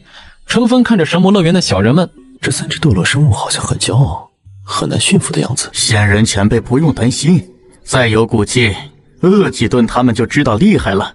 对于驯兽这方面，我略有经验。饿几顿就想让我们屈服啊？你们未免太小看堕落生物了。哼，我们可是不死不灭，完全已经达到了辟谷境界。你拿我们和需要进食低劣生物相比？看着3小只油盐不进的模样，陈峰头疼。为了搞清楚如何驯服宠物，陈峰还特意去网上搜索一下经验，如何能让宠物快速被驯服？打，饿着打，不听话就打，不按照指令做就饿着。那个有没有女宠物？可不可以检查身体？5楼那小子，我已经盯上你很久了。我以前以为你是个人，没想到你连人都不是。对，5楼这小子绝对有问题。每次楼主发帖，他都会问有没有女的，现在连畜生都不放过了。陈峰耸耸肩，不理网络上的争吵。一群牛马，那就喝着吧。饲养和付出都是要看对象的。像堕落生物这种嚣张的态度，如果还舔着脸给他们好处，那不是和追女生时被当作备胎和舔狗已然义无反顾有什么区别？而我不想当舔狗，那就先饿着吧。哼哼，随便你饿。我要是屈服，我跟你姓。我可不想让一只小动物跟我姓，那我成什么了？也是小畜生，折腾一整天，也该吃晚饭了。陈峰懒得理会堕落生物的毒誓，开始做饭。由于20万到手，财务状况宽裕，所以家里不缺吃的，尤其是牛肉、鸡胸肉、鸡蛋、虾等高蛋白补品。切了3斤牛肉煮熟，再来5个鸡蛋，虾10个，再也就是各种蔬菜，例如生菜、白菜、西红柿，做出来好几样菜。只是最近随着修为增长，陈峰的食量大幅度提升。做完，他端着饭菜进入菜园，9大圣人见状立马上前，多谢仙长厚赐，别太注重繁文缛节，十分要紧。小人们道了一声是后，便开始大快朵颐起来。而另一旁，3只堕落生物早就饿得前胸贴后背。实在是没想到，进入仙界之后，辟谷能力竟然会消失。周围有没有什么可以吃的东西？简直折磨！看到程峰和9大圣人面前的食物，那令人垂涎欲滴的色香味儿，让人着迷。黑麒麟吞咽口水，肚子咕噜咕噜叫，这让他老脸一红，让他挺尴尬的。两位道友，他们这是在动摇我们的道心，万万不可上当。话是这么说，他眼睛里的渴望却望眼欲穿，恨不得跳上盘子把那堆食物通通消灭。那是肯定，我们可是堂堂的堕落生物啊，怎会因为一点区区的……黑龙嘴角的龙涎都快成瀑布了，还嘴硬。怎么可能因为区一点食物就动摇道心？不过话又说回来，那些食物好像很补，是大补之药。你们看看，9大圣人身上边吃着东西边冒着光。3双眼睛渴望看着，若不是意志坚定，早就扑过去了。陈峰余光看到了3只堕落生物的表现，心中暗笑，就这还提意志力，还提道心，你不看看你们口水都止不住了，忍吧，我看你们能忍到什么时候。陈峰觉得有趣，所以吃饭的速度又放慢了一些，看我如何驯服你们。今天是他吃过的最慢的一顿饭，细嚼慢咽，有滋有味。对于3只堕落生物，那可就是一场大劫，巨大折磨的大劫。9大圣人吃不了多少，只吃了几口就撑不住了，实在太补，再吃可就要爆了。食物最后全部都落进了陈峰的肚子里。吃完了吗？回前辈，吃完了。吃饱了吗？吃饱了。那好，我就收东西了。把餐具收拾干净，一点也不留。3只堕落生物眼巴巴看着，就好像3只小馋猫，那样子真可怜。你们要想吃的话，可以说嘛。哼，我们绝对不吃你一点东西，哪怕饿死。没错。其实他们内心已经有一点点动摇了，不过强者的尊严让他们不想承认。好，有骨气。程峰这下真不回头，转身就走，也不知道是有意还是无意。走到田埂上，把残余的那点碎屑全部倒到田里当肥料，看得3只堕落生物直心堵。暴殄天物，可真是暴殄天物啊！这些碎屑绝对是能填饱肚子，甚至可能让人进阶。3只堕落生物看出来了，仙界的东西都是宝物，不然9大圣人不可能进步这么快。吃了陈峰一顿饭，3只堕落生物察觉到9大圣人的气息又强大了许多，压迫感又增强了，而陈峰也没有着急驯服。有句老话说，心急吃不了热豆腐，没事，慢慢来，我有的是时间。吃完饭，陈峰开始盘坐于田埂上修炼，运行了2个周天，也入夜睡觉。第二天一早，他又带着香喷喷的食物进入神魔乐园，而3只堕落生物又饿了一晚上，肚子里的消化道开始造反。早餐我拿出水煮鸡蛋加上纯牛奶，我看你们哥仨又如何应对。陈峰端着早餐走到地里的时候，他发现3只堕落生物趴在结界边上，萎靡不振的嘀嘀咕咕。我发现我自己已经不能像以往纵横天下，心中那曾经怀揣着踏平仙域、镇压仙界巨头的梦想也随之破灭。在这个世界，我发现自己比想象中的弱太多，只能住在生命树的最外层部分，没资格进入内环区域。昨晚又被不知名的大恐怖生物攻击。昨晚与那混沌魔物大战，要不是9大圣人及时出手相助，赶跑了那恐怖的混沌魔物，咱哥仨怕是就要变成这仙界亡魂了。比飞升者强大者不知道多少，咱们在这个世界就如同蝼蚁一般，一只大恐怖级别的混沌魔物都压得我们喘不过气，更何况那尊齐天高的仙界巨人。想想昨天咱们居然还自不量力挑战那位巨人，还扬言要斩仙，咱们简直就是小丑啊！怪不得重逢的话那么不客气，人家不是不客气，也不是污蔑或者故意侮辱，人家说的都是事实而已，只是我们太过于敏感，认为刺伤自己的自尊心。经过一夜的捶打，我越来越意识到，在这个世界如果没有巨人的庇护，真的没法活下去。就算不被混沌魔物猎杀，也会饿死掉。仙界太难生存了，怪不得9大圣人会依附于巨人。若一意孤行，周围的飞升者骸骨就是乾坤界飞升者的下场。3只堕落生物此时已经怕了，他们是硬，但是硬也要有道理的硬啊，有头脑的硬，没头脑乱硬那是愚蠢，搞不好还会吃牢饭。陈峰端着早餐过来，他自然不知道3只堕落生物的心理变化，只当这3头异兽还在死撑，没有想通。他看也不看3只堕落生物一眼，径直走向9大圣人。各位，来吃早餐了。3只堕落生物应该没有那么容易屈服吧？他们可是堕落生物啊，出了名的硬，不可能一晚上就想通了吧？那也太不符合堕落生物的性格了。陈峰是这么认为的，他哪里知道三只堕落生物其实已经服了，在想着找什么借口归顺自己。多谢仙长，诸位道友，开饭了。一晚上没吃东西，确实有点饿了。来来来，大家吃吧。9大圣人成群结队，有说有笑出了自己的洞府，一路上欢声笑语，谈笑风生，气氛活跃。今天的早餐是鸡蛋，鸡是有人为了报恩送我的。传说下蛋的鸡，他可是养了2年半，现在送给我下蛋吃，营养丰富的很，和普通鸡蛋不大相同。大家好好尝一尝。那这可是好东西啊！其实我很纳闷，这个世界的混沌魔物都如此庞大强悍，那这鸡的战斗力与之前猎杀我们的混沌魔蛛比如何？鸡的战斗力是那只蜘蛛的100倍，不对，应该不止。100只蜘蛛杀不死1只鸡。说到这儿，小人们更加震撼，100只混沌魔蛛都杀不死的鸡。那只混沌魔蛛给小人们造成了巨大的心理阴影，在他们心里，混沌魔蛛就已经很强了，而比混沌魔蛛还要强大的混沌鸡，不敢想象，那如此强大的混沌魔物只是仙界巨人们饲养的家禽，下蛋供仙人们食用，这也太逆天了吧！果然了不得呀！小人们那一双双水灵灵的大眼睛，对陈峰的崇拜之色更加震撼。能拥有这样的实力，在这仙界之中绝对是一方巨头，甚至主宰。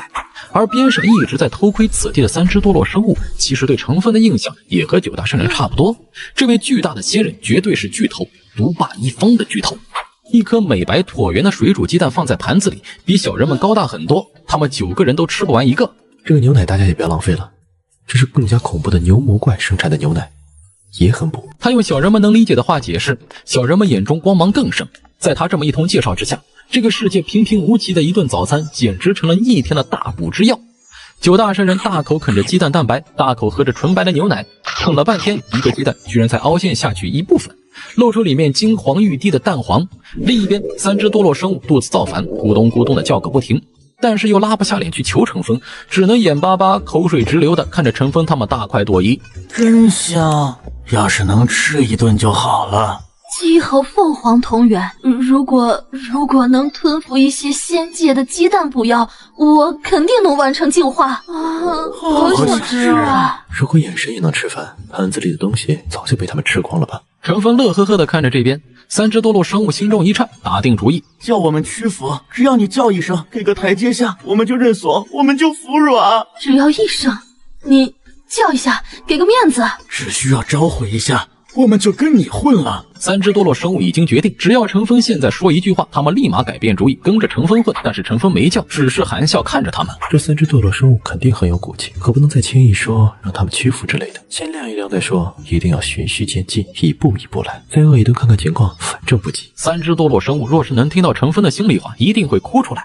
我们真的没有那么有骨气啊，都是装的。你说一句，你只要说一句让我们投降，我们就投降，我们很好说话的，真的。你说一句，不信你试试。可惜啊，陈峰不知道3只堕落生物的心理，他以为3只堕落生物心气高，不会那么容易屈服。他哪里知道，这3位目前已经服了，吃好喝好，还剩一点点剩饭。陈峰看了一眼3只堕落生物，3只堕落生物眼中顿时投来惊喜的神色。来了，终于来了！只要你说一句话，我们肯定跟着你混。哎呀，求你了，就说一句吧。他们期待陈峰说话，同时觉得机会来了。可陈峰只是看了一眼，本来想请各位一同吃点，不过以你们的性格肯定是看不上的，请你们吃，你们也肯定觉得是对你们的侮辱。也罢也罢，程某就不自作多情了，希望3位早点想清楚，在这个世界吃不饱东西可真的会饿死的。说完，陈峰端着餐盘离开，3只堕落生物一脸懵，他们还以为机会来了，陈峰只要给个台阶，他们再假装拒绝一下，然后顺从皆大欢喜。而陈峰竟然说以他们的心性肯定是瞧不起，请他们吃是对他们的侮辱，这是捧杀，把他们抬得太高了，让他们都不好开口说软话，把他们毒死了。3只堕落生物快哭出声啊！你都没问过，你怎么知道我们不敢说话？怎么觉得我们不可能答应？怎么就又说是对我们的侮辱？我们不觉得那是侮辱啊！你能不能侮辱我们一下？啊，实在是一顿不吃饿得慌，这都2、3顿了。3只堕落生物拉不下脸服软了。陈峰不知道他们的心理活动，也懒得理3只堕落生物是怎么想的。其实我也就觉得3只异兽看着有趣，养起来兴许会很养眼罢了，也不是非得要让3只异兽屈服。如果他们真的宁死不屈，那我也是没办法的。这世界上除了他杀可解、一心求死的自杀，无药可解。把剩下的残渣食物丢给笼子里的鸡吃，洗好餐具，陈峰走到田间，盘坐于田间中间一块大石头上，迎着朝阳修炼。这门功法还没有名字吧？以后就叫它无名天功吧。陈峰迎着朝阳运行功法，现在他运行功法的速度越来越快了，都不用3个小时了，一上午就可以运行2个周天。每运行1个周天，他身体都会产生质的变化，气血、筋骨脱胎换骨。咦，我似乎发现，在运行到第2个周天的时候，陈峰在推动那股内劲时，发现了身体的一些异常元素，类似于是惰性物质的东西。它们在经脉气血之中遍布全身各处，内劲通过那些惰性物质时都会被粘住，像陷入淤泥里的老虎，行动缓慢。这是阻碍我运行速度超快的罪魁祸首。每经过这些地方，都需要花费很长的时间去突破。若是刮除这些惰性物质，是不是就可以提高速度？陈峰自己都没有发现，不知不觉中，他已经从被动的依葫芦画瓢的修炼方式，成了自己会思考的修炼者。这是一个很大的进步，说明随着修炼之路一步步走远，他也能够总结出自己的经验，他成了真正的修炼者。可要如何清除这些惰性物质？百思不如实践。经验欠缺，那就用实际行动来尝试。陈峰闭目运转体内的气，利用包裹着惰性物质尝试撼动。但那惰性物质如复古之躯，紧紧贴在身上，好似身体的一部分，难以撼动。难道这些东西是无法去除的吗？与生俱来，和修士同在。待会儿午饭的时候，慰问9大圣人。陈峰全力以赴，毫无作用。刚想放弃，发现那惰性物质居然被他全力作用的气从身体上分离了一小块。咦，成功了！他连忙聚精会神，利用气把那惰性物质通过经脉移动到肠，想通过大肠的功能排出体外。但就这么一点点惰性物质，他也整整用了1个小时才运送到处理点，而陈峰已经很累，大汗淋漓。不过让他惊喜的是，清除了那一点惰性物质，在运动器到那个地方时畅通无阻，也不知道是不是错觉，他感觉自己的身体都灵活了一圈。现在要是再运行功法，时间肯定会减少一些。只是清除一点惰性物质就这般状态了，若是全部清除，它会是怎样的场景？会不会以后我只需要1分钟就可以将整个功法运行1个周天，而我的身体灵活度也会快如闪电？这个意外之喜让陈峰非常开心，但他却没有继续修行，反而看了看天色，该吃午饭了。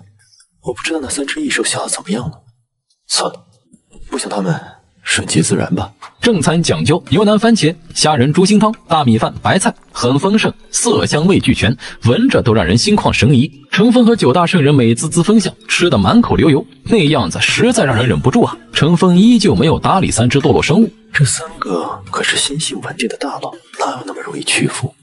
而那3只堕落生物脸色更加难看，不是因为被陈峰他们气的，而是实在太饿了。他们在下界的时候吃不吃东西无所谓，已经达到了辟谷境界，他们不知道多少年没有吃过东西了。可到了仙界，消耗巨大，哪怕只是呼吸都有大量消耗，需要吃东西，这让他们没想到。他们身体本来就不大，储存的能量不多，又1天多没吃东西，人都挺不住，更别说3只拳头大的异兽。毫不夸张地说，很饿很惨，只能是有气无力地趴在结界边缘，看着陈峰他们大吃特吃，心里那叫一个苦呀。更让他们无语的是，这10个人吃就吃吧，你居然还描述有多好吃，口感多好，这是什么意思？搞得3只堕落生物更加饿了。真好吃！这牛肉肯定是仙界恐怖生物身上的肉，吃一点我直接气血膨胀，快有突破。这是大补之药，在下界了吃不到，太好吃了，神丹妙药级别。能吃到这么好的东西，3生有幸。香味扑鼻，令人肚子里的馋虫都爆发了。话肯定是故意说给3只堕落生物听的。3只堕落生物心里苦涩，我们也想吃，我们也想屈服，可是巨人之前说的话，那是堵死了我们投降的路，实在拉不下脸。哎，怎么办？陈峰哪里知道这个，看到3只堕落生物高傲的不为所动的趴在那儿，就好像不屑于和自己等人说话，连眸都懒得抬，极度看不起。这不是应是什么？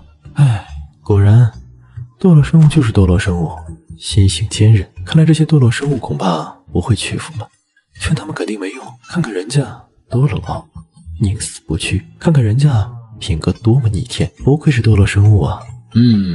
其实堕落生物是饿得太惨了，抬头都懒得抬。吃完饭，陈峰把餐具收拾好，剩下的自然是带走。在3只堕落生物眼巴巴的注视下带走了，他们很想开口求一点吃的，实在撑不住，可临了还是没说出来。难为情，不好意思。直到陈峰不见了踪影，他们才后悔莫及。面子值几个钱？面子能当饭吃吗？好后悔！如果再给我一次机会，我一定会开口求一点吃的。可能还有机会，等巨人回来，我们直接表明心意。他放完餐具，总得回来看一眼吧？他们期待着这一次不再彷徨，不再犹豫。只是陈峰放完餐具，还就真不回来了，连午觉都不睡，直接进入修炼。他发现了清除惰性物质的好处之后，没有急着修炼，而是利用气不断去剥离身体里的惰性物质。我相信这对于我的前途肯定有很大帮助。关键的位置，惰性物质有300-400个点那么多，完全清理点大概需要10天半个月。不过这是清理完这些关键部位，我的修行速度会大大增加，这是一个良性循环。一个下午，他清理了15个点，而整个人也更加轻松，力量更大，运行功法的速度也大大提升。现在居然只需要2个小时左右就可以运行1个周天。果然找到眉头才是修行最好的捷径。看看把运行功法路径上的惰性物质全部清除会发生什么吧。晚饭时间，陈峰还是老样子做饭。他今天心情好，炖了一只鸡，整只鸡，没有切块。鸡汤，鸡可以食用。鸡汤他加入了各种补品，例如人参之类。菜端到神魔乐园，这下3只堕落生物彻底绷不住了，是真要饿死了。巨人，仙人前辈，我们服了，我们愿意归顺，赐予我们一点吃的吧，我们快要饿死了，我们真服了。3只堕落生物眼睛都红了，看到陈峰到来，就好像3只小狗狗看到了许久未归家的主人。打开门的刹那，3只小狗扑向陈峰的场景，从结界边缘啪嗒啪嗒的撒丫子跑到陈峰脚边，不再欲擒故纵，不再权衡利弊，不再斗智斗勇，就想吃一口。他们都没有力气飞行，只能利用肉身最后的力量在地面跑动。看到这3只堕落生物疯狂的样子，陈峰懵逼，第一时间是不信的。你们这是干什么？3只堕落生物不是坚韧不拔吗？不是宁死不屈吗？这是怎么回事？我不信，我绝对不信，不信他们会屈服的这么快。我本来还在打算饿他们一天，再考虑要不要收服来着。哦，我明白了，你们这是考验我，想取笑我。我相信你们之后，你们就会笑我中计了。你们连小小的伎俩都中，还说我是什么东西太可笑之类的。别闹，堕落生物哪有那么容易屈服？不，我们不是这么想的。我们是真心归顺啊！他当堕落生物自称一滴进去，无数生物闻风丧胆，在下界掀起过黑暗动乱，收割万族生灵，一眼便使无数修士心惊。仙路尽头谁为锋？堕乱生物我战当中。何为强势？即使面对全世界的讨伐，即使天下修士震天一样的前仆后继，不成一品堕落进去，你们蓦然注视万古，像神灵一样俯瞰世间。多么牛叉的生灵！我不信你们为了区区一顿饭就妥协，而且这才饿了1天多呢，谁家堕落生物会这么软弱？我是不信。饿1天没事，你试试饿1天多看看。再说了，你懂不懂什么叫识时务者为俊杰？你懂不懂什么叫做活得越久越怕死？我们要不怕死，能苟且那么久吗？不，仙人前辈，千万别挖苦我们了，我们真的没骗你啊！我们对天道发誓，若是有违心的话，天打五雷轰，不得好死。黑麒麟等3只堕落生物真的挺不住了，真的恶毒的誓言都发得出来，以天道起誓，对于修士来说可是非常严重。若是真的违背，会被天诛地灭。陈峰当然不知道这些，他还是不信。狡猾，没想到你们说谎就跟真的一样，差一点就被你们欺骗了。你们的演技还不错，但是我程某人可没那么容易被忽悠。堕落生物那是背信弃义、狡猾的象征，这都是玩心机的大佬，我很深。再看看你们可怜兮兮的样子，谁家堕落生物会是这种表情？活了那么久的老怪物居然装可怜，你就说违和不？你就说你敢信不？大佬，我们真的是真心的，你就信我们吧。我们真的快要饿死了呀！是要给我们一口吃的，我们绝对臣服。我承认之前是得罪了您，我们知道错了，别为难我们了。3只堕落生物话都说到这个份上了，他们感觉自己从来没有这么卑微过。在乾坤界，谁敢让他们这么？都是别人在他们面前卑微。不知道多少年了，他们都忘记了卑微是什么样，忘记了怎样求人，自然就求得不像。耍我！3兽组合还想纠缠，李清玄和昆仑仙姿等人飞到陈峰大脚旁，极道圣剑黄黄发光，指着3只堕落生物，止步，不然灭杀。3大堕落生物见此不敢再说什么，更不敢再纠缠。随着时间推移，他们已经知道9大圣人已经不是原来的人物，再纠缠真的可能会被抹杀。仙人前辈，哀莫大于心死，陈峰不搭理，3大堕落生物悔不当初。唉，你说你当初装什么逼呀？你说没事，你非说什么就算死也不投降之类的干什么？是不是有什么毛病？唉，我也很后悔当初那么硬气。如果当初不说那么决然的话，现在恐怕就不是这个样子。唉，只怪我太没见识，把路走死了。年轻不懂事。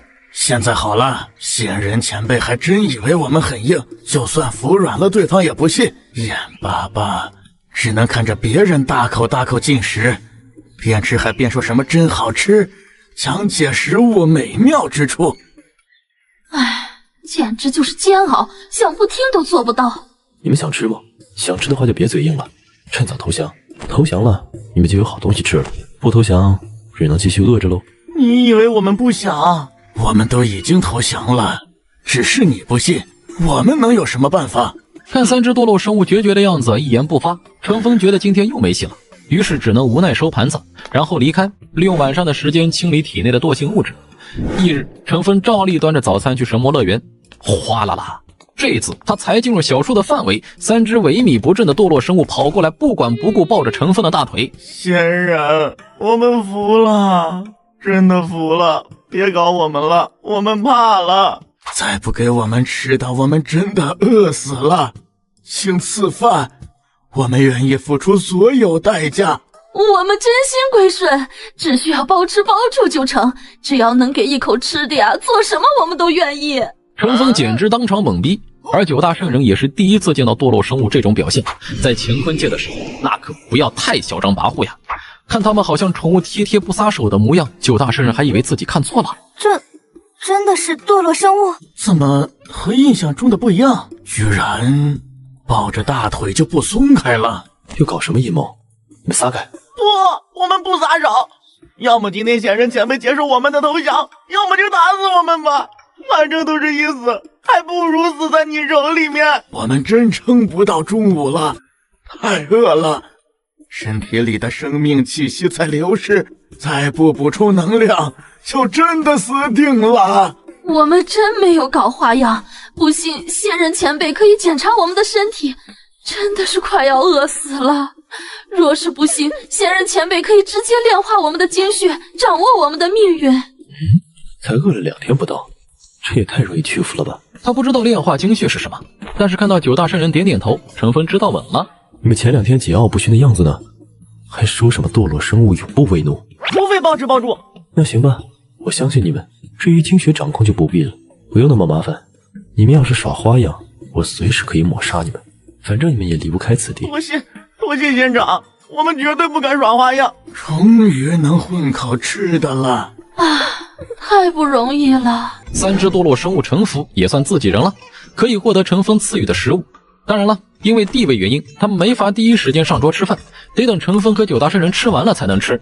这是敲打，让他们知道臣服了不一定就能和九大圣人平起平坐，想要上桌和大家一起吃饭，需要努力才行。再者，这也是对之前三只堕落生物不礼貌行为的一种惩罚。三只堕落生物眼巴巴看着陈峰他们吃完，心里很着急，嘴巴不断分泌口水，但也只能乖乖在旁边守着，等陈峰他们吃完再吃。也不想这是不是对他们的侮辱，他们现在没空想这些，只想吃饭，期待陈峰他们快点吃完。吃饭过程中，陈峰双目余光也会飘向这边，看到三只堕落生物乖乖等候，他知道这三只堕落生物大概是被驯服了。你们3个可以吃了。谢谢仙人前辈。听到指令，黑麒麟、黑龙、黑凤凰三只堕落生物千恩万谢，连忙跑到食物前大口大口吃着，不顾形象，普通的鸡蛋而已，却让三只堕落生物仿佛吃到世界上最好吃的东西。咬一口，他们眼神都亮了。太好吃了，这就是仙界的食物吗？一个鸡蛋足够他们饱餐一顿。黑麒麟体积庞大，有一个成人拳头那么大，一个鸡蛋摆在他们面前，对于他们来说其实也不算小。三只堕落生物的食量很大，不过他们仨肯定是吃不完一个鸡蛋。鸡蛋里面蕴含的能量，却能让三只堕落生物惊喜连连。这是仙界生物的蛋，我好像明白了一些仙兽血脉的法则，能够激发我们体内的洪荒神兽之力。天啊，这是什么神兽的蛋？鸡蛋对三只堕落生物有此大用，比九大圣人吃了更有效果，因为他们本来就是兽类。黑麒麟一口咬在蛋白上，蛋白化作能量涌入他身体各处，那衰败的生命气息得到源源不断的补充，瞬间就让他恢复了生机，浑身的疲惫也不见了。等待这么长时间，终于有回报。我在进化。蛋黄的能量更多。黑凤凰得到的好处更大，甚至比黑龙和黑麒麟的更大。因为鸡蛋本就是兽中禽类，可以说是本源与它相同。吃了半个鸡蛋，居然直接生了一个小鸡，这让大家目瞪口呆。程峰也觉得很神奇，看来本源相同是能提供意想不到的好处。黑龙和黑麒麟没有像凤凰一般的直接提升一个小等级，可是也得到了巨大好处。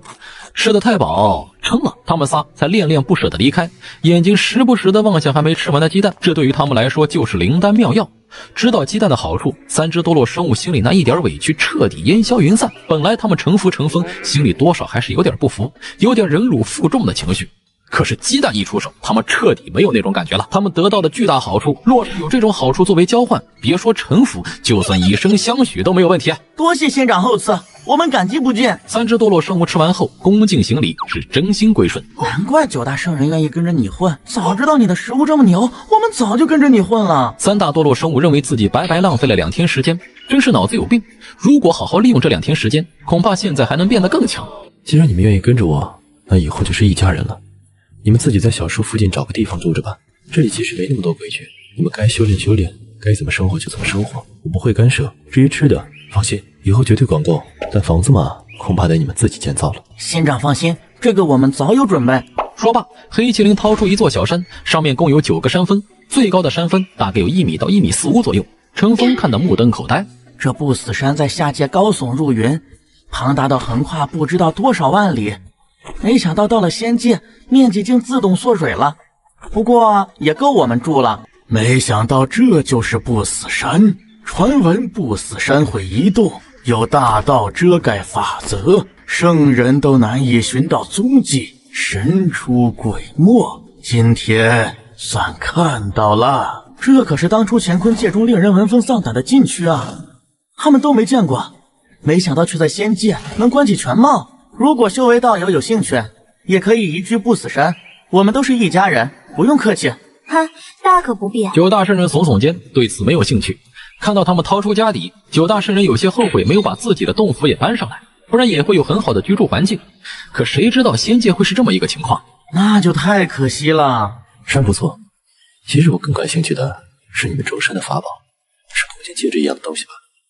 如果有这玩意儿，那我就去买菜，就简单多了。而3只多洛生物听到程峰这话，原本得意的表情瞬间凝固。看到他们的表情，9大圣人眼睛一亮，连忙附和：仙人前辈，他们积累万古，好东西肯定不少。对，在乾坤界，公认堕落生物有最多的宝物。如果仙人前辈有兴趣，他们肯定很愿意贡献出来送给您。9大圣人幸灾乐祸，3大堕落生物苦涩着脸。他们身上的空间宝石，那可是乾坤界至宝之一。这种级别的空间宝石能装进整个不死山，可以想象多么逆天。看你们好像很为难，其实程峰也不喜欢夺人所好。如果觉得真的舍不得，那就不给喽。我们是不想给，可程峰诚心要，我们不给是不是不妥？说的也对，君子不夺人所爱。程峰拿着餐盘离开，3只堕落生物犹豫不决。程峰已经走远，其实他们内心很忐忑，生怕程峰报复。但是这空间至宝又太过于重要，比圣器还要重要。这玩意儿，他们曾经举整个堕落一族的力量炼制了不知道多少万年才成功呢，算是一种种族象征了。弱智！原本以为堕落生物都是智商超群之辈，没想到却是一群弱智。唉，以前是我高估你们了。就你们这种心智，若不是靠邪魔歪道修炼出比圣人境界更强大的战斗力，你们早就不存在了。毕竟不是人。感受到9道鄙夷的目光投来，3大堕落生物顿时就火了。 9个人族的圣人而已，你们凭什么瞧不起我们？若不是你们早飞升一步，你们以为你们能上过我们？不是我们说，若是你们先飞升上来，估计仙人前辈都懒得搭理你们。你们要么被混沌魔物抹杀，要么饿死，要么撞进禁地，生死道消。昆仑仙子就比较直接，一巴掌打出，3只堕落生物被打得踉跄。只可惜先来就是先来，你们再愤愤不平也没用，你们是后来者。那我就教教你们做人的规矩。从今以后，我们说话，你们最好乖乖听着，否则镇压。从今以后，敢对我们不敬，镇压；敢对我们口出狂言，镇压。昆仑仙子蔑视3大堕落生物，黑麒麟等目光凶恶，狠狠地看着昆仑仙子。他们不服，可换来的却是昆仑仙子的疯狂的打压。若不是乘风前辈没说让你们死，你们以为你们能活到现在，还敢用不敬的眼神看我，简直找死！说镇压就镇压，在这个世界依旧弱肉强食，乘风最大，剩下的自然是靠实力来说话。巧的是，昆仑仙子可不是圣母，杀人夺宝这种事儿，他他做得出来。把你们身上的法宝通通交出来，不然有你们好你受。凭什么？仙人前辈都不抢我们的，你凭什么抢？黑麒麟不服，就凭我比你强，仙人前辈不抢你，没规定我不能抢。我不该。黑麒麟3个字才刚刚出口，就被昆仑仙子以昆仑仙诀加持的脚猛地踩踏，身体都凹陷下去。你敢动用思想，我要向仙人前辈告状！好，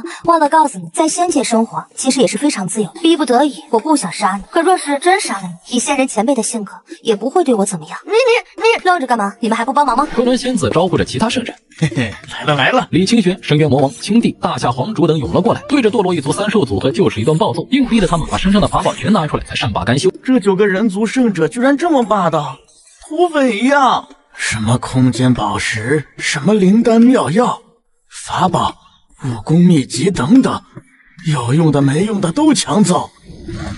一群老流氓！堕落生物三兽组合也没招，打不过。这9个人修为太强大，强大到令他们仰望的地步都没有。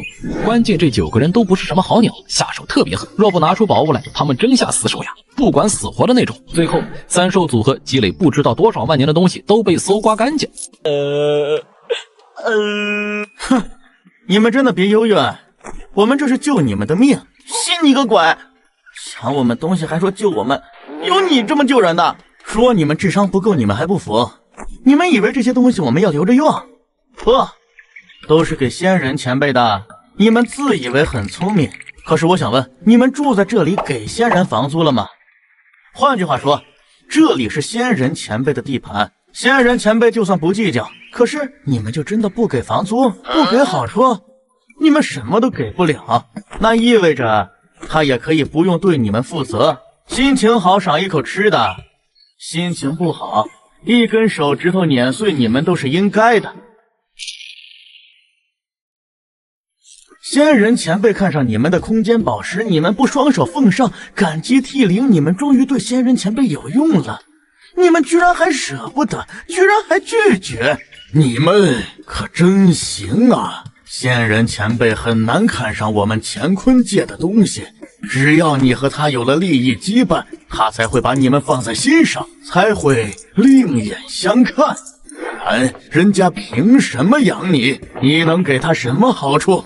成年人都是讲究利益的，好心只能维持一时的关系，只有利益羁绊才能长久合作。也不知道你们活了这么久，是不是都过到狗肚子里去了，一点人情世故都不懂。听到众圣人这般说，3只堕落生物才恍然大悟，同时追悔莫及。刚才就应该给仙人前辈好处，我们吝啬什么呀？难怪都说人类诡计多端，李清玄他们竟然能想到这些，令人震惊啊！